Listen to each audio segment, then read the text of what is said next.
Welcome to Not Milk Never Milk. Subscribe if you're lactose intolerant. You're starting with two things, a Lightning to HDMI adapter and an HDMI cable. First, plug the HDMI cable into the TV and note the input number. Next, connect the adapter to the HDMI cable, then plug the Lightning end into your iPhone. If the adapter has a power port, attach a Lightning charger now. This prevents power draw issues. Once connected, switch the TV to the matching HDMI input so the iPhone can send video and audio to the screen. Once the physical connection is live, decide if you want full screen mirroring or app video out. For mirroring, open Control Center and tap Screen Mirroring. If using a video app, play content and use the app's cast/output control. Make sure the TV is set to the correct resolution and aspect ratio. For most modern displays, choose 16:9.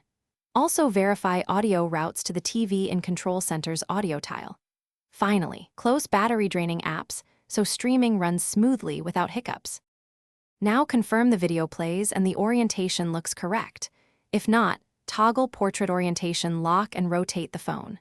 Adjust volume from the iPhone or TV and use the app's playback controls. To end, stop screen mirroring or close the app, then unplug the Lightning connector before removing cables. If you see no signal, make sure the adapter's power is connected, test a different HDMI port or cable, and restart the iPhone. These steps resolve most connection issues quickly. Thanks for watching. If this was helpful, leave a like and consider subscribing. See you next time.